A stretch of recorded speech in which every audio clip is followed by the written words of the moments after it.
Price the Lord.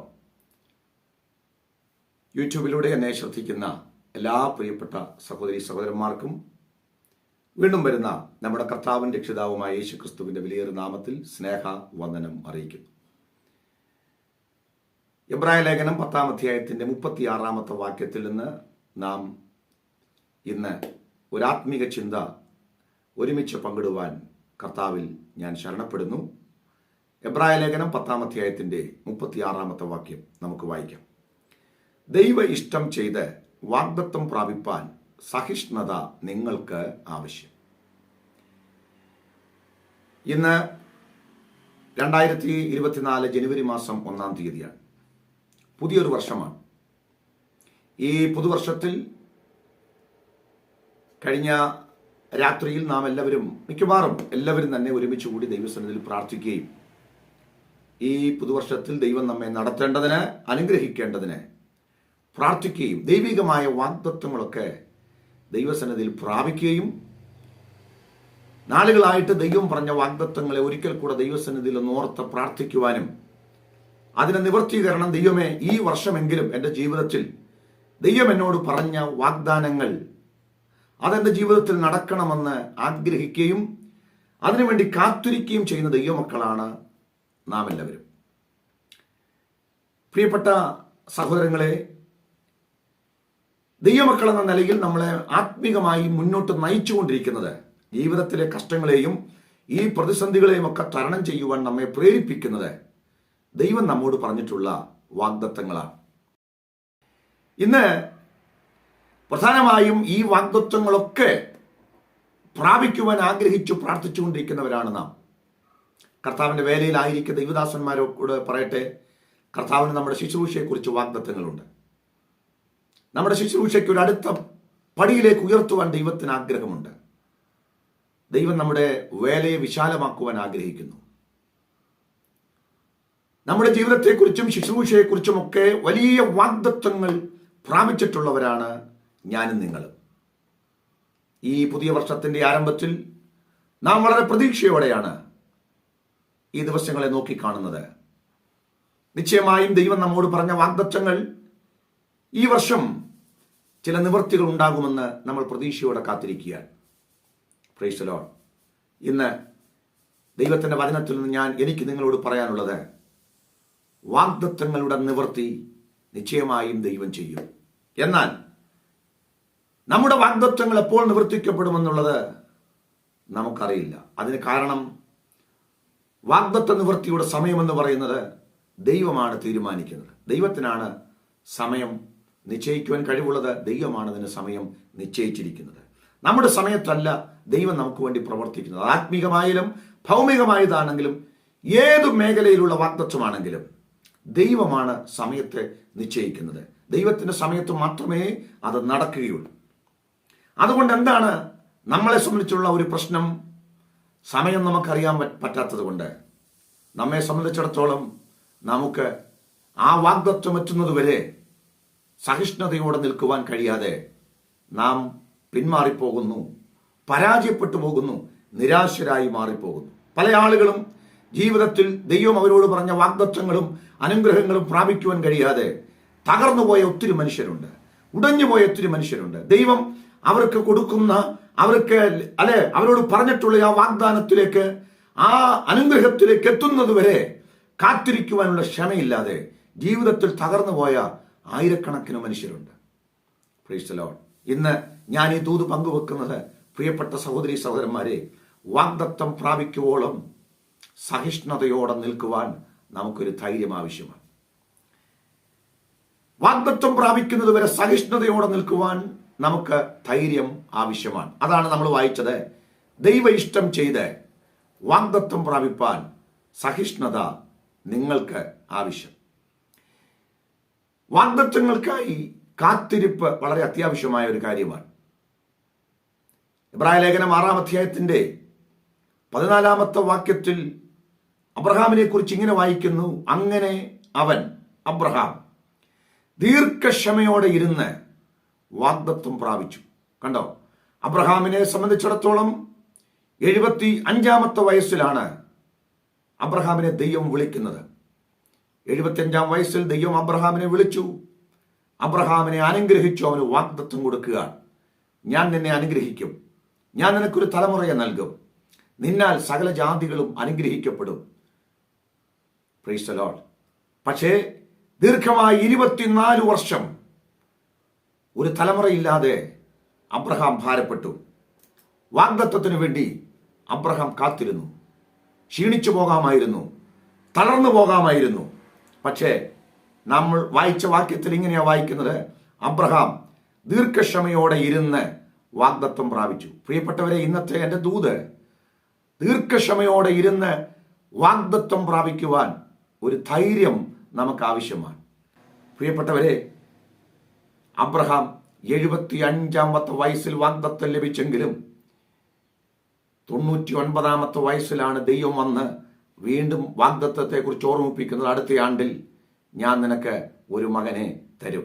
അബ്രഹാമിന്റെ 100 വയസ്സിലാണ് അവന് ഒരു ഇസഹാക്ക് ജനിച്ചത്. ഇതിനിടയ്ക്ക് എന്തെല്ലാം പരീക്ഷണങ്ങൾ, എന്തെല്ലാം പ്രതികൂലങ്ങൾ, എന്തെല്ലാം പ്രശ്നങ്ങൾ, അതിനെയെല്ലാം അബ്രഹാം അതിജീവിച്ചു എന്ന് നമ്മൾ വായിക്കുന്നു. റോമാലേഖനം 4 അധ്യായത്തിന്റെ 17 വാക്യത്തിൽ നമ്മൾ ഇങ്ങനെയാണ് വായിക്കുന്നത്, മരിച്ചവരെ ജീവിപ്പിക്കുകയും ഇല്ലാത്തതിനെ ഉള്ളതിനെ പോലെ വിളിച്ചു വരുത്തുകയും വിളിക്കുകയും ചെയ്യുന്നവനായി താൻ വിശ്വസിച്ച ദൈവത്തിന്റെ ദൃഷ്ടിയിൽ അവൻ നമുക്കെല്ലാവർക്കും പിതാവാകേണ്ടതിന് തന്നെ ഞാൻ നിന്നെ ബഹുജാതികൾക്ക് പിതാവാക്കി വെച്ചു എന്ന് എഴുതിയിരിക്കുന്നുവല്ലോ. 18 വാക്യം, നിന്റെ സന്തതി ഇവണ്ണമാകുമെന്ന് അരുളി ചെയ്തിരിക്കുന്നത് പോലെ താൻ ബഹുജാതികൾക്ക് പിതാവാകുമെന്ന് അവൻ ആശയ്ക്ക് വിരോധമായി ആശയോടെ വിശ്വസിച്ചു. ഏകദേശം 100 വയസ്സുള്ളവനാകിയാൽ തന്റെ ശരീരം നിർജീവമായി പോയതും സാറയുടെ ഗർഭപാത്രത്തിന്റെ നിർജീവത്വവും ഗ്രഹിച്ചിട്ടും വിശ്വാസത്തിൽ ക്ഷീണിച്ചില്ല. ദൈവത്തിന്റെ വാഗ്ദത്വത്തെങ്കിൽ അവിശ്വാസത്താൽ സംശയിക്കാതെ വിശ്വാസത്താൽ ശക്തിപ്പെട്ട് ദൈവത്തിന് മഹത്വം കൊടുത്തു. അവൻ വാഗ്ദത്തം ചെയ്തത് പ്രവർത്തിപ്പാൻ ശക്തനെന്ന് പൂർണ്ണമായി വിശ്വസിച്ചു. വചനം പറയുക, അതുകൊണ്ട് അതവന് നീതിയായി കണക്കിട്ടു. പ്രിയപ്പെട്ടവരെ, അബ്രഹാം എങ്ങനെ സഹിഷ്ണുതയോടെ നിന്ന്, ക്ഷമയോടെ നിന്ന് വാഗ്ദത്തം പ്രാപിച്ചു. ഇന്ന് വചനം കേൾക്കുന്നവരോട് വിളിച്ചു പറയട്ടെ, ദൈവത്തിന്റെ സമയം നമുക്കറിയില്ല. ദൈവത്തിന്റെ സമയം നമുക്കറിയാൻ വയ്യാത്തത് കൊണ്ട്, നമ്മുടെ സമയത്ത് കാര്യങ്ങൾ നടക്കാത്തത് കൊണ്ട് ആളുകൾ ക്ഷീണിച്ചു പോകുക. അബ്രഹാം നമ്മുടെ മുമ്പിലുള്ള വലിയ പാഠമാണ്. 2024 ദൈവം ചില വാഗ്ദത്തങ്ങൾ നൽകിയിട്ടുണ്ട്. ഈ മാസത്തിന്റെ എത്രാം മാസമാണ് നിന്റെ ജീവിതത്തിൽ ദൈവം പ്രവർത്തിക്കുക നമുക്കറിയില്ല. ഒരുപക്ഷെ അടുത്ത വർഷമാണോ എന്ന് നമുക്കറിയില്ല.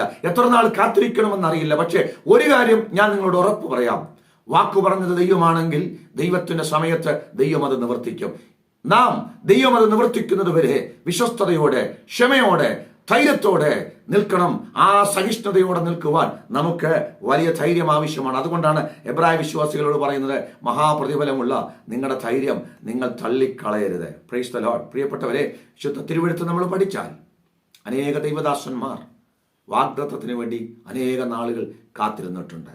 മോശ 80 കൊല്ലം വാഗ്ദത്തത്തിനായിട്ട് കാത്തിരുന്നു, ഇല്ലേ?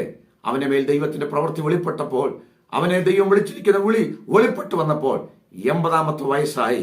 അപ്പോഴാണ് മോശയ്ക്ക് വാഗ്ദത്വത്തിന്റെ നിവൃത്തി ഉണ്ടായത്. കാത്തിരിപ്പ് എന്ന് പറയുന്നത് മുഷിപ്പുണ്ടാക്കുന്നതാണ്. കാത്തിരിപ്പുണ്ടാകുന്നെന്ന് പറയുന്നത് മടുപ്പുണ്ടാക്കുന്നതാണ്. കാത്തിരിപ്പ് എന്ന് പറയുന്നത് അവിശ്വാസം കൊണ്ടുവരുന്നതാണ്. കാത്തിരിപ്പ് എന്ന് പറയുന്നത് നമ്മളെ വല്ലാതെ ക്ഷീണിപ്പിക്കുന്നതാണ്.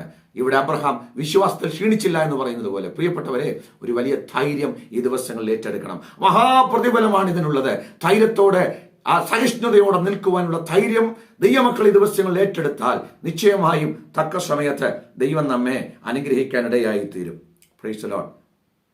എബ്രായ ലേഖനം 6 അധ്യായത്തിന്റെ 12 വാക്യത്തിൽ ഇങ്ങനെ വായിക്കുന്നു, അങ്ങനെ നിങ്ങൾ മന്ദതയുള്ളവരാകാതെ വിശ്വാസത്താലും ദീർഘക്ഷമയാലും വാഗ്ദത്തങ്ങളെ അവകാശമാക്കുന്നവരുടെ അനുകാരികളായി തീരും. പ്രിയപ്പെട്ടവരെ, സ്തോത്രം. ദീർഘക്ഷമയാൽ വാഗ്ദത്തങ്ങളെ അവകാശമാക്കുന്നവരുടെ അനുകാരികളായി നമുക്ക് തീരണം. അതിന് ഒരു വലിയ ധൈര്യം നമുക്ക് ആവശ്യമാണ്. റോമാലേഖനം 5 അധ്യായത്തിന്റെ 3 വാക്യത്തിൽ ഇങ്ങനെ വായിക്കുന്നു, കഷ്ടത സഹിഷ്ണുതയെയും, സഹിഷ്ണുത സിദ്ധതയെയും, സിദ്ധത പ്രത്യാശയെയും ഉളവാക്കുന്നു. പ്രിയപ്പെട്ടവരെ, നമ്മുടെ കുറിവാക്യം ദൈവ ഇഷ്ടം ചെയ്ത് വാഗ്ദത്തം പ്രാപിപ്പാൻ സഹിഷ്ണുത നിങ്ങൾക്ക് ആവശ്യമാണ്. റോമാലേഖനം 5 അധ്യായത്തിൽ ഇങ്ങനെ വായിക്കുന്നു, കഷ്ടത സഹിഷ്ണുതയെയും, സഹിഷ്ണുത സിദ്ധതയെയും, സിദ്ധത പ്രത്യാശയെയും ഉളവാക്കുന്നു. പ്രിയപ്പെട്ടവരെ, കഷ്ടത ജീവിതത്തിൽ ഇല്ലാതെ ഒരു വിടുതലില്ല. കഷ്ടത സഹിക്കാതെ ഒരു അനുഗ്രഹം നമുക്കുണ്ടാകില്ല.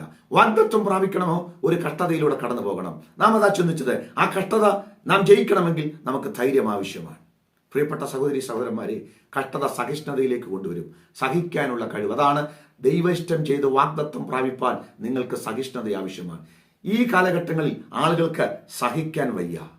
അവർക്ക് പെട്ടെന്ന് അവരുടെ കാര്യങ്ങൾ നടക്കണമെന്ന് ആഗ്രഹിക്കുന്നവരാണ് ഒരു നല്ല പങ്കും ആളുകൾക്കെല്ലാം വളരെ പെട്ടെന്ന് അവരുടെ കാര്യങ്ങൾ നടക്കണം. സഹിഷ്ണുത അവിടെ നിൽപ്പാൻ ആളുകൾക്ക് കഴിയില്ല എന്നുള്ളതാണ്. സ്തോത്രം. കഷ്ടതയാണ് നമ്മളെ സഹിഷ്ണുതയിലേക്ക് നയിക്കുന്നത്. സഹിഷ്ണുത നമ്മളെ സിദ്ധതയിലേക്ക് നയിക്കും. പ്രിയപ്പെട്ട സഹോദരന്മാരെ, സിദ്ധത എന്ന് പറയുന്നത് ഒരു ഗുഡ് ക്യാരക്ടറാണ്. ഒരു നല്ല സ്വഭാവത്തിലേക്ക് നമ്മളെ നയിക്കുന്നത് ഈ കഷ്ടത സഹിഷ്ണുതയിലേക്കും സഹിഷ്ണുത സിദ്ധതയിലേക്കും നമ്മളെ കൊണ്ടുപോകും. വാഗ്ദത്വം പ്രാപിക്കാൻ ആഗ്രഹിക്കുന്ന എല്ലാവരും അറിയേണ്ട ഒരു പ്രധാനപ്പെട്ട കാര്യം, അതിനോട് കാത്തിരിപ്പ് ആവശ്യമാണ്. സമയം നമുക്കറിയില്ല.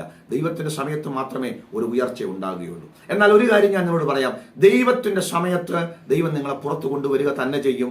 അവിടെ ഒരു ശക്തിക്കും നിങ്ങളെ തകർക്കുവാൻ കഴിയില്ല. പക്ഷെ ഇന്ന് ആളുകൾക്ക് വളരെ വേഗം അനുഗ്രഹം പ്രാപിക്കണം, അല്ലെ? വളരെ പെട്ടെന്ന് അനുഗ്രഹം പ്രാപിക്കണം. അങ്ങനെ അനുഗ്രഹം പ്രാപിക്കുവാനായിട്ട് ആളുകൾ വളരെയധികം കാത്തിരിക്കുകയാണ്.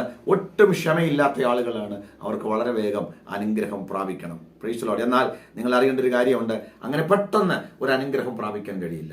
ദൈവം നമുക്ക് വെച്ചിരിക്കുന്ന ഒരു സമയമുണ്ട്. നമ്മുടെ ജീവിതത്തിൽ വരേണ്ട വ്യത്യാസങ്ങളുണ്ട്. ദൈവം നമുക്ക് തരുന്ന അനുഗ്രഹത്തിന്റെ അളവ് എത്ര വലുതാണോ അത്രമാത്രം നാം അതിനുവേണ്ടി ഒരുക്കപ്പെടേണ്ടതുണ്ട്. നിങ്ങൾക്കറിയാമോ, മോശയെ എന്തുകൊണ്ടാണ് ദൈവം 40-ാമത്തെ വയസ്സിൽ ഏറ്റവും നല്ല, അല്ലെ, ഒരു മനുഷ്യന്റെ ഏറ്റവും നല്ല കരുത്തുള്ള ആ പ്രായത്തിൽ എന്തുകൊണ്ട് മോശയെ ദൈവം അത് ഏൽപ്പിച്ചില്ല?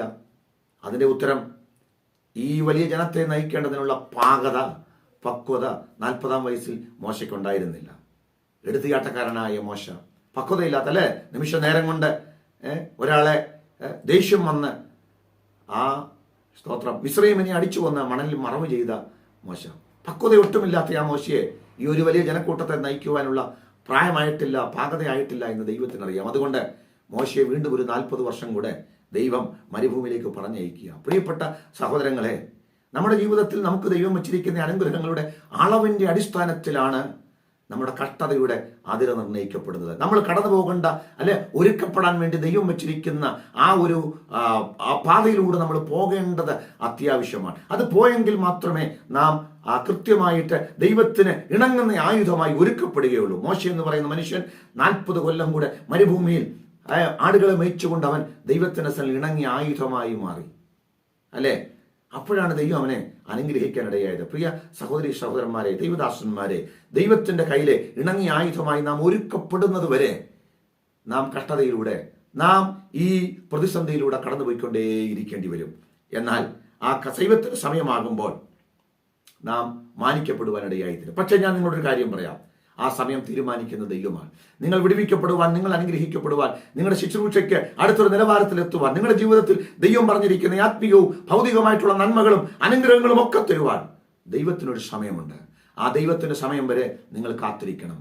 പെട്ടെന്ന് ഞങ്ങൾക്ക് അനുഗ്രഹം പ്രാപിക്കണമെന്ന് പറഞ്ഞാൽ നടക്കില്ല. പെട്ടെന്ന് ഒരു വിടുതൽ തരുവാൻ പറ്റില്ല. അങ്ങനെ ആരെങ്കിലും തരുമെന്ന് പറഞ്ഞാൽ നിങ്ങളത് വിശ്വസിക്കരുത്. ദൈവത്തിന്റെ അനുഗ്രഹം എന്ന് പറയുന്നത് ഒരു ഒടുവിൽ ഒരു പാകമാകുന്നതിന്റെ സമയത്താണ്.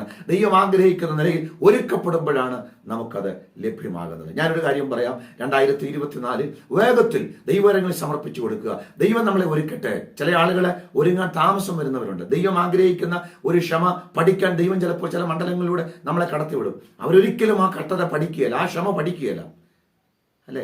കഷ്ടത എന്ന് പറയുന്നത് നമ്മളെ രൂപാന്തരപ്പെടുത്താനാണ്. ഇവിടെ നമ്മൾ വായിച്ചത് കഷ്ടത സഹിഷ്ണുതയെയും സഹിഷ്ണുത സിദ്ധതയെയും, സിദ്ധത പ്രത്യാശ ഉളവാക്കുന്നു. ഇവിടെ സിദ്ധത എന്ന് പറയുന്ന പദം ക്യാരക്ടർ എന്നാ, ഗുഡ് ക്യാരക്ടർ. ഒരു നല്ല ക്യാരക്ടർ ആകുന്നത് കഷ്ടതയിലൂടെ പോകുമ്പോഴാണ്. ആ നല്ല ക്യാരക്ടർ ആകുമ്പോഴാണ് ദൈവം ആഗ്രഹിക്കുന്ന നിലയിൽ ചില മേഖലകളിലേക്ക്, അടുത്തൊരു പാന്താവിലേക്ക്, അടുത്തൊരു ലെവലിലേക്ക് ദൈവം നമ്മളെ ആക്കുന്നത്. പക്ഷേ ആളുകൾക്ക് കഷ്ടത വേണ്ട എന്ന് പറഞ്ഞാൽ, കഷ്ടത സഹിക്കാൻ അവർക്ക് വയ്യെന്ന് പറഞ്ഞാൽ ദൈവത്തിന് എങ്ങനെ അവരെ സഹിഷ്ണുതയിലേക്ക് നയിക്കാൻ പറ്റും? എങ്ങനെ അവരെ ഒരു നല്ല സിദ്ധതയിലേക്ക്, ഒരു നല്ല ക്യാരക്ടറാക്കാൻ പറ്റും? പാകതയുള്ള പക്വതയുള്ള ഒരു മനുഷ്യനാക്കി മാറ്റാൻ പറ്റും. അങ്ങനെ പാകതയുള്ള പക്വതയുള്ള ഒരു മനുഷ്യനായി നാം മാറുമ്പോഴാണ് ദൈവത്തിന്റെ കരങ്ങളിൽ ഇണങ്ങിയ ഒരു ആയുധമായി മാറുമ്പോഴാണ് ദൈവത്തിന് നമ്മളെ ഉപയോഗിക്കാൻ കഴിയുകയുള്ളൂ, അല്ലെങ്കിൽ ദൈവത്തിന് നമ്മളെ അനുഗ്രഹിക്കാൻ കഴിയുകയുള്ളൂ.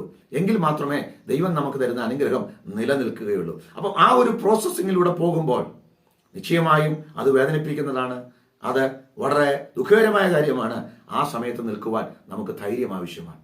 ഇത് കഷ്ടതയുടെ കാലമാണ്, സഹിഷ്ണുതയുടെ കാലമാണ്, ഒരുക്കപ്പെടലിന്റെ കാലമാണ്, ചെത്തിപിടിപ്പാക്കുന്ന കാലമാണ്, മിനുക്കുന്ന സമയമാണ്. ഈ സമയം നാം നിശ്ചയമായും ദൈവകരങ്ങളിൽ സമർപ്പിച്ചു കൊടുക്കണം. പ്രിയപ്പെട്ടവരെ, ഒരു കാര്യം ഞാൻ ഉറപ്പ് പറയാം, നിങ്ങൾ ഈ കഷ്ടതയിലൂടെ കടന്നു പോകുമ്പോൾ, നിങ്ങൾ ഈ ചെത്തലിലൂടെ കടന്നു പോകുമ്പോൾ, നിങ്ങൾ ഈ മിനുക്കമാക്കുന്ന ഈ പ്രക്രിയയിലൂടെ കടന്നു പോകുമ്പോൾ വേദനിപ്പിക്കുന്നുണ്ടാകാം, നിങ്ങൾക്ക് കഷ്ടമുണ്ടാകാം, സങ്കടമുണ്ടാകാം. പക്ഷേ നിങ്ങൾ ഒരു ഗുഡ് ക്യാരക്ടറിലേക്ക് ഒരു സിദ്ധതയിലേക്ക്, ഒരു നല്ല സ്വഭാവത്തിലേക്ക് ദൈവം നിങ്ങളെ കൊണ്ടുവരികയാണ്. എന്തിനാ?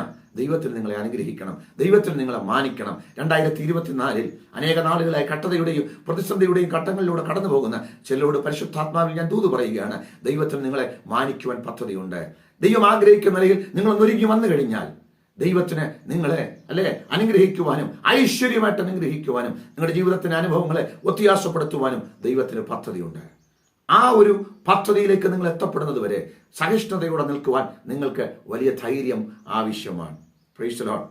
നമുക്കെല്ലാവർക്കും അറിയാം യോസഫിന്റെ കഥ. യോസഫിനെ സംബന്ധിച്ചിടത്തോളം ഞാനിതാ പറഞ്ഞത്, ആളുകൾക്ക് ദൈവം അവരെ അനുഗ്രഹിക്കുന്ന ഈ സമയം വരെ പിടിച്ചു നിൽക്കുവാൻ ആഗ്രഹമില്ല, അല്ലെങ്കിൽ അതിന് കഴിവില്ല. അവർക്ക് പെട്ടെന്ന് അനുഗ്രഹിക്കപ്പെടണം, പെട്ടെന്ന് അവർക്ക് വിടുതൽ പ്രാപിക്കണം. അത് ഒരു വലിയ പ്രശ്നത്തിലേക്ക് നയിക്കും. നമുക്ക് യോസഫിന്റെ കഥ അറിയാം. യോസഫിനെ കുറിച്ച് ദൈവത്തിന് വളരെ വ്യക്തമായ പദ്ധതി ഉണ്ടായിരുന്നു, വ്യക്തമായ ലക്ഷ്യമുണ്ടായിരുന്നു. ദൈവത്തിന് അവനെ അനുഗ്രഹിക്കുവാൻ പദ്ധതി ഉണ്ടായിരുന്നു. സ്തോത്രം. പക്ഷെ യോസഫ് ഒത്തിരി തകർന്നു, പട്ടണത്തിൽ പോയി, അവൻ കാരാഗ്രഹത്തിൽ പോയി, ഒത്തിരി പ്രശ്നങ്ങളിലൂടെ കടന്നുപോയി. എന്നാൽ കാരാഗ്രഹത്തിൽ വെച്ചൊരു സംഭവം ഉണ്ടായി, നിങ്ങൾക്ക് എല്ലാവർക്കും അറിയാം. കാരാഗ്രഹത്തിൽ വെച്ച് രാജാവിന്റെ പാനപാത്രവാഹകന്റെയും അപ്പക്കാരുടെ പ്രമാണിമാരും വെവ്വേറെ സ്വപ്നങ്ങൾ കണ്ടു. ഈ സ്വപ്നങ്ങൾ രണ്ടും യോസഫ് വ്യാഖ്യാനിച്ചതുപോലെ തന്നെ അവരുടെ ജീവിതത്തിൽ സംഭവിച്ചു. ഒരുവനെ കൊല്ലുകയും പാനപാത്രവാഹകനെ വീണ്ടും ജോലിയിൽ ആക്കുകയും ചെയ്തു. ആ കാര്യം നിങ്ങൾക്ക് എല്ലാവർക്കും അറിയാം. പക്ഷേ അവിടെ ഏതാ ഒരു കാര്യം, യോസഫ് പാനപാത്രവാഹകനോട് പറയുകയാണ്, നീ ചെന്ന് തിരികെ ജോലിയിൽ പ്രവേശിക്കുമ്പോൾ, നീ അനുഗ്രഹിക്കപ്പെടുമ്പോൾ നീ എന്നെ ഒന്ന് ഓർക്കണം. എന്നാൽ നമ്മളിങ്ങനെയാണ് വായിക്കുന്നത്, പാനപാത്രവാഹകൻ യോസഫിനെ മറന്നു കളഞ്ഞു. ഞാൻ ചിന്തിക്കുന്നത് നിശ്ചയമായും ദൈവമാണ് പാനപാത്രവാഹകന് ആ മറവി വരുത്തിയത്. കാരണം യോസഫ് പുറത്തു വരാനുള്ള സമയമായില്ല. യോസഫിനെ ദൈവം പുറത്തു കൊണ്ടുവരാനുള്ള സമയം അന്നേരമായിരുന്നില്ല. നാം തിരുവെഴുത്ത് വായിക്കുന്നത് 2 സംവത്സരങ്ങൾക്ക് ശേഷം രാജ്യത്തിലെ ഫറവോൻ സ്വപ്നം കാണുകയാണ്. Price the Lord. ആ ഫറവോന്റെ സ്വപ്നം, ആ സ്വപ്നത്തെ വ്യാഖ്യാനിക്കുവാൻ നാട്ടിലൊരാൾക്കും കഴിയുന്നില്ല. അപ്പോഴിതാ കാരാഗ്രഹത്തിൽ കിടക്കുന്ന യോസഫിനെ വിളിച്ചു വരുത്തുക. അപ്പോഴാണ് പാനപാത്രവാഹകൻ തൻ്റെ കുറ്റമോർത്തത്. അയ്യോ, ഞങ്ങളുടെ ജീവിതത്തിലെ പ്രശ്നങ്ങളെ, ഞങ്ങൾ കണ്ട സ്വപ്നത്തെ വ്യാഖ്യാനിക്കുകയും അതുപോലെ ഞങ്ങളുടെ ജീവിതത്തിൽ സംഭവിക്കുകയും ചെയ്തു. യോസഫ് എന്ന് പറയുന്ന ഒരു ദൈവ മനുഷ്യൻ കാരാഗ്രഹത്തിൽ കിടക്കുന്നു. അവനെ എനിക്ക് സഹായിക്കാൻ കഴിഞ്ഞില്ല, എൻ്റെ കുറ്റം ഞാൻ ഇപ്പോൾ ഓർക്കുന്നു എന്ന് പറഞ്ഞ് പാനപാത്രവാഹകൻ രാജാവിനെ അറിയിക്കുക. നോക്കണേ, ആ ടൈമിങ് നോക്കണമേ. ദൈവത്തിൻ്റെ സമയം. Price the Lord. ദൈവത്തിൻ്റെ സമയം. യോസഫ് പുറത്തു വരികയാണ്, രാജാവിൻ്റെ സ്വപ്നത്തെ വ്യാഖ്യാനിക്കുകയാണ്. രാജാവിൻ്റെ സ്വപ്നത്തെ വ്യാഖ്യാനിച്ച യോസഫ് ഇതാ മിസ്രൈമിൽ അവൻ ഏറ്റവും ഉയർന്ന ഒരു പദവിയിലേക്ക്, ദൈവം അവനെ കുറിച്ച് ആഗ്രഹിച്ച ആ പദവിയിലേക്ക് യോസഫ് വരികയാണ്. പ്രിയപ്പെട്ട സഹോദരന്മാരെ, പ്രിയപ്പെട്ട ദൈവജനമേ, 2 കൊല്ലത്തിന് മുമ്പ് പാനപാത്രവാഹകന്റെ ശുപാർശയിൽ യോസഫ് അവിടെ ചെന്നിരുന്നെങ്കിൽ ഒരിക്കലും അവൻ മിസ്രൈമിലെ മന്ത്രിയായിട്ട് വരികയില്ല, അല്ലേ? വേണമെങ്കിൽ ഞാനിപ്പോൾ കരുതുകയാണ്, പാനപാത്രവാഹകന്റെ ഒരു അസിസ്റ്റന്റ് ആയിട്ട് ഒരു നിയമനം യോസഫിന് ഒരു പക്ഷേ അവിടെ ലഭിച്ചത്. പക്ഷേ എൻ്റെ ദൈവം യോസഫിനെ കുറിച്ച് അതല്ല ആഗ്രഹിച്ചത്. ദൈവത്തിന് അവനെ കുറിച്ച് വലിയ പദ്ധതികൾ ഉണ്ടായിരുന്നു. ആ പദ്ധതിയുടെ നിറവേറ്റലിന് ദൈവം സമയമൊരുക്കി വെച്ചിരിക്കുന്നു. പ്രിയപ്പെട്ട ദൈവജനമേ, ഇന്ന് തൂത് കേൾക്കുന്നവരോട് വിളിച്ചു പറയട്ടെ, ദൈവം നമ്മെക്കുറിച്ച് വലിയ സ്വപ്നങ്ങൾ, വലിയ കാര്യങ്ങൾ കണ്ടിട്ടുണ്ട്. വലിയ പദ്ധതികൾ ദൈവത്തിന് നമ്മെക്കുറിച്ചുണ്ട്. ആ പദ്ധതികൾ നിറവേറ്റുന്നതിന് ദൈവത്തിനൊരു സമയമുണ്ട്. ആ സമയത്ത് മാത്രമേ അത് നിറവേറുകയുള്ളൂ. ആ സമയത്തിന് മുമ്പ് നാം നമ്മുടെ സ്വയപരിശ്രമത്താൽ സ്വന്തം പദ്ധതിയിൽ അതിൽ എത്തിപ്പെടാൻ ശ്രമിച്ചാൽ നടക്കില്ല. അതുകൊണ്ട് ദൈവത്തിന്റെ സമയത്തിന് വേണ്ടി കാത്തിരിക്കണം. 2 കൊല്ലം കൂടെ യോസഫ് കാരാഗ്രഹത്തിൽ കിടക്കേണ്ടി വന്നു. അത് കഷ്ടതയാണ്, അത് വലിയ പ്രയാസമാണ്. പക്ഷേ അവിടെ നിൽക്കുവാൻ, സഹിഷ്ണുതയോടെ നിൽക്കുവാൻ ഒരു അസാമാന്യ ധൈര്യം ആവശ്യമാണ്. അതുകൊണ്ടാണ് മഹാപ്രതിഫലമുള്ള നിങ്ങളുടെ ധൈര്യം തള്ളിക്കളയരുതെന്ന് പറയുന്നത്. പ്രിയപ്പെട്ടവരെ, ഒരുപക്ഷെ ദൈവത്തിന് നിങ്ങളെ വിടിവിക്കാൻ ഒരു 6 മാസം കൂടെ ഇനിയും ബാക്കിയുണ്ടെങ്കിൽ അതുവരെ പിടിച്ചു നിൽക്കുവാനുള്ള ഒരു ധൈര്യം സഹിഷ്ണുതയോടെ നിൽക്കുവാനുള്ള ഒരു ധൈര്യം നിങ്ങൾക്കുണ്ടാകണം. ദൈവത്തിന് നിങ്ങളെ വിടുവിക്കുവാൻ ഇനിയും ചില വർഷങ്ങളുണ്ടെങ്കിൽ നമുക്കറിയില്ല. അതുവരെ പിടിച്ചു നിൽക്കുവാൻ ഒരു വലിയ ധൈര്യം നിങ്ങൾക്ക് ആവശ്യമാണ്. മഹാപ്രതിഫലമുള്ള ആ ധൈര്യം നിങ്ങൾ തള്ളിക്കളയരുത്. ഒരു കാര്യം ഞാൻ നിങ്ങളോട് പറയാം, ദൈവം ആഗ്രഹിക്കുന്ന ആ സമയം വരെ നിങ്ങൾ ധൈര്യത്തോടെ നിൽക്കുകയാണെങ്കിൽ ദൈവത്തിന്റെ സമയത്ത് ദൈവം നിങ്ങളെ പുറത്തു കൊണ്ടുവരുവാൻ ഇടയായിത്തീരും. ഒരു അപകട സാധ്യത കൂടെ ഞാൻ പറയാം. ഇങ്ങനെ ദൈവമക്കൾ അവരുടെ വിടുതലിന് വേണ്ടി കാത്തിരുന്ന്, ശുശ്രൂഷയുടെ വിടുതലിന് വേണ്ടി, ഒരു ഭൗതികമായ ഉയർച്ചയ്ക്ക് വേണ്ടി, ഒരു നന്മയ്ക്ക് വേണ്ടി, ഒരു ജോലിക്ക് വേണ്ടി, ആത്മീകമായ ഒരു ശുശ്രൂഷയിൽ ഒരു വിടുതലിന് വേണ്ടി, ഒരു അനുഗ്രഹത്തിന് വേണ്ടി, എന്തുമാകട്ടെ, ആത്മീകമോ ഭൗമികവുമായ ഏതൊരു അനുഗ്രഹത്തിന് വേണ്ടിയും ഇങ്ങനെ വളരെ ആവലോടെ ആഗ്രഹിച്ച് പ്രാർത്ഥിച്ച് കാത്തിരിക്കുന്ന ഈ സമയത്ത് നമുക്ക് നേരിടുന്ന ഒരു വലിയ പ്രതിസന്ധിയുണ്ട്. ആ പ്രതിസന്ധിയും കൂടെ നിങ്ങൾ അറിയാതെ പോകരുത്. ആ പ്രതിസന്ധി എന്താണെന്ന് അറിയാമോ? ഈ സമയത്താണ് ചില കള്ളപ്രവാചകന്മാർ രംഗത്ത് വരുന്നത്. അങ്ങനെ തന്നെ ഞാൻ പറയാം. എന്താണെന്നറിയോ അവർ പറയുന്നത്? അവര് ഇൻസ്റ്റന്റ് ആയിട്ടുള്ള ബ്ലെസ്സിങ് വാഗ്ദാനം ചെയ്യും. Price the Lord. നിങ്ങളുടെ വിടുതൽ ഇപ്പോൾ സംഭവിക്കും, ഇന്ന് സംഭവിക്കും, ഇന്ന് നിങ്ങൾക്ക് വിടുതൽ ഉണ്ടാകും, വിശ്വസിച്ചാൽ മതി എന്നൊക്കെ പറഞ്ഞുകൊണ്ട് ഒത്തിരി പേര് വരും. ഇനിയൊരു കാര്യം ഞാൻ പറയാം, ദൈവത്തിന് ഇന്നും പ്രവർത്തിക്കാൻ പറ്റും. ഞാൻ ഈ വചനം പറയുമ്പോഴും വിശ്വസിക്കുന്നവർക്ക് വേണ്ടി പ്രവർത്തിക്കാൻ ദൈവത്തിന് കഴിയും. അതിന് മാറ്റമൊന്നുമില്ല. പക്ഷേ വ്യാജമായി അങ്ങനെ ഇപ്പോൾ സംഭവിക്കുമെന്നുള്ള കാര്യം പറയുക. ഒരുപക്ഷെ ഈ വചനം കേൾക്കുന്ന ആളിന് ഒരു 6 മാസം കൂടെ കഴിഞ്ഞ് യോസഫിനെ പോലെ ദൈവം ഒരു വലിയ കാര്യം വെച്ചിട്ടുണ്ടായിരിക്കാം. അപ്പോഴും നമ്മൾ അദ്ദേഹത്തോടും പറയുകയാണ്, നിങ്ങൾക്ക് ഇന്ന് വിടുതലുണ്ട്, വരിക, ഇന്ന് നിങ്ങൾക്ക് അനുഗ്രഹമുണ്ട്, അല്ലെങ്കിൽ 2 മാസത്തിനകം അനുഗ്രഹമുണ്ട്. ഡേറ്റ് പറയുകയാണ്, ഇന്ന സമയത്തിനുള്ളിൽ നിങ്ങൾക്ക് അനുഗ്രഹമുണ്ട്. പക്ഷേ ഇവർ പറയുന്ന ഡേറ്റിൽ അനുഗ്രഹം ഉണ്ടാകുന്നുമില്ല. എന്താ സംഭവിക്കുക? കാത്തിരുന്ന വ്യക്തികൾ കൂടുതൽ നിരാശരാകുകയാണ്. കൂടുതൽ അവരെ ദൈവത്തോട് അവർക്ക് മറുതലിപ്പുണ്ടാകുക. പല ആൾക്കാരും പറയുകയാണ്, അയ്യോ ദൈവം ഞങ്ങളോട്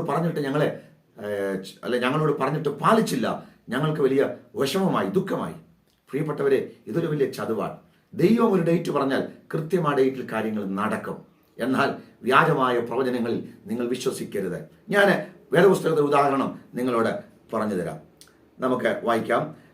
യിരെമ്യാ പ്രവാചകന്റെ പുസ്തകം 28-ാം അധ്യായത്തിന്റെ 10-11 വാക്യങ്ങൾ. അവിടെ ഇങ്ങനെയാണ് നമ്മൾ വായിക്കുന്നത്.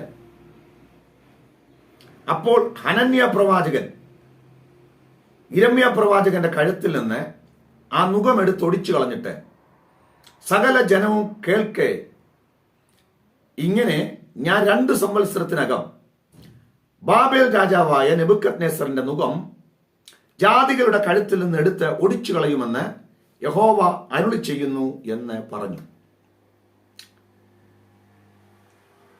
നിങ്ങൾ മനസ്സിലാക്കേണ്ട ഏറ്റവും വലിയൊരു കാര്യം, ഇസ്രായേൽ മക്കൾ ബാബിലോണിൽ പ്രവാസത്തിലാണ്. ഈ പ്രവാസത്തിൽ കിടക്കുന്ന ഇസ്രായേൽ മക്കളുടെ അടുത്ത് ഹനന്യാവ് എന്ന ഒരു പ്രവാചകൻ വരികയാണ്. ഇദ്ദേഹം വന്നിട്ട് പ്രവചിക്കുകയാണ്. പ്രവചനം ഇങ്ങനെയാണ്: 2 വർഷത്തിനകം ബാബിലോണിലെ പ്രവാസം തീരും, നിങ്ങളെല്ലാവരും വിടുവിക്കപ്പെടും. പ്രിയപ്പെട്ടവരെ, ഈ ദൂത് കേട്ട പ്രവാസികളായിരുന്ന ആളുകൾ വളരെ സന്തോഷിച്ചു. അവർ സന്തോഷിക്കാനുള്ള കാരണം, പ്രവാസം 70 കൊല്ലം കൊണ്ട് അവസാനിക്കുകയുള്ളൂ എന്ന് ചിന്തിക്കുന്ന ഒരു സാഹചര്യത്തിൽ ഒരാൾ വന്ന് പറയുക, ഇനി 2 വർഷം കൂടെ കഴിയുമ്പോൾ വിടുതൽ ഉണ്ടാകുമെന്ന് പറഞ്ഞാൽ ആരാ സന്തോഷിക്കാത്തത്? ഇന്ന് തന്നെ ഒരു വിടുതൽ ഉണ്ടാകുമെന്ന് പറഞ്ഞാൽ ആളുകൾ എല്ലാവരും സന്തോഷിക്കും. കാരണം ആളുകൾക്ക് വളരെ പെട്ടെന്ന് വിടുതൽ ആവശ്യമാണ്. ഞാൻ ആദ്യമേ പറഞ്ഞു, ഇന്ന് നിങ്ങളെ വിടുവിക്കാൻ ദൈവം നിശ്ചയിച്ച ദിവസമാണെങ്കിൽ നിശ്ചയമായും ആരൊക്കെ നിങ്ങൾക്ക് വിരോധമായി വന്നാലും ഇന്ന് നിങ്ങളുടെ വിടുതൽ സംഭവിച്ചിരിക്കും. പക്ഷേ ഇസ്രായേൽ മക്കളെ കുറിച്ചുള്ള ദൈവത്തിന്റെ പദ്ധതി, അവർ ബാബിലോണിൽ 70 വർഷം പ്രവാസികളായി കിടക്കണമെന്നുള്ളതാണ്. അതെന്തിനാണ് ദൈവം അങ്ങനെ 70 വർഷം വെച്ചിരിക്കുന്നത് എന്നുള്ളത് അത് ദൈവത്തിന്റെ പദ്ധതിയാണ്. അതാർക്കും മാറ്റാൻ പറ്റില്ല. ഈ പ്രവചനം ഹനന്യാവ് പ്രവചിച്ചു. ആളുകളാകെ ചിന്താക്കുഴപ്പത്തിലായി. കുറെ ആൾക്കാർക്ക് സന്തോഷമുണ്ടായി. അല്ലെ, നമുക്കും അങ്ങനെയാണ്. ഇന്ന് വിടുതൽ നടക്കും, ഇപ്പോൾ നടക്കുമെന്നൊക്കെ കേൾക്കുമ്പോൾ ആൾക്കാർക്ക് ഒരു വലിയ സന്തോഷം ഉണ്ടാകും. അങ്ങനെയുള്ള പ്രവാചകന്മാരുടെ ആൾക്കാർക്ക് വലിയ ഇഷ്ടം തോന്നും. പക്ഷേ കാര്യം നടക്കാതെ വരുമ്പോൾ ആളുകൾ വിഷമത്തിലാവും. കാര്യം നടക്കാതെ വരുമ്പോൾ ഈ പ്രവാചകന്മാർ സാധാരണ പറയുന്നൊരു പ്രയോഗം കൂടെ ഉണ്ട്: നിങ്ങൾ പ്രാർത്ഥിക്കാവുന്നത് കൊണ്ടാ, ആരാധിക്കാവുന്നത് കൊണ്ടാ നമ്മുടെ മേൽ ആ കുറ്റം ചുമത്താറുമുണ്ട്. ഒരു കാര്യം ഞാൻ പറയാം, പ്രിയപ്പെട്ട സഹോദരി സഹോദരന്മാരെ, ഇരമ്യ പ്രവാചകൻ രംഗത്ത് വരികയാണ്. ഇരമ്യാവ് വന്നിട്ടൊരു പ്രവചനം ശബ്ദം വിളിച്ചു പറയുകയാണ്. എന്താണ് ആ പ്രവചന ശബ്ദം? നാം ഇങ്ങനെയാ വായിക്കുന്നത്, 29 അധ്യായത്തിന്റെ 10-11 വാക്യം. യഹോവ ഇപ്രകാരം അരുളി ചെയ്യുന്നു, ബാബേലിലെ 70 സംവത്സരം കഴിഞ്ഞ ശേഷമേ ഞാൻ നിങ്ങളെ സന്ദർശിച്ച് ഈ സ്ഥലത്തേക്ക് മടക്കി വരുത്തും എന്ന് നിങ്ങളോടുള്ള എൻ്റെ വചനം നിവർത്തിക്കുകയുള്ളൂ. Price the Lord. പ്രിയപ്പെട്ടവരെ, ഇരമ്യാവ് പറയുകയാണ്, ബാബിലോണിലെ 70 സംവത്സരം കഴിഞ്ഞ ശേഷമേ നിങ്ങളെ ഞാൻ സന്ദർശിച്ച് നിങ്ങളോടുള്ള എൻ്റെ വചനം ഞാൻ നിവർത്തിക്കുകയുള്ളൂ. ആ വാക്യം തീർന്നില്ല. നിങ്ങൾ പ്രത്യാശിക്കുന്ന ശുഭഭാവി വരുവാൻ തക്കവണ്ണം 11 വാക്യം, ഞാൻ നിങ്ങളെക്കുറിച്ച് നിരൂപിക്കുന്ന നിരൂപണങ്ങൾ ഇന്നവ എന്ന് ഞാൻ അറിയുന്നു, അവ തിന്മയ്ക്കല്ല നന്മയ്ക്കത്രേ ആകുന്നു. പ്രിയപ്പെട്ടവരെ, 70 വർഷം ജനം പ്രവാസത്തിലായിരിക്കണമെന്നുള്ളത് ദൈവത്തിന്റെ ഹിതമാണ്. അതിന് നമുക്ക് ദൈവത്തെ ചോദ്യം ചെയ്യാൻ പറ്റില്ല.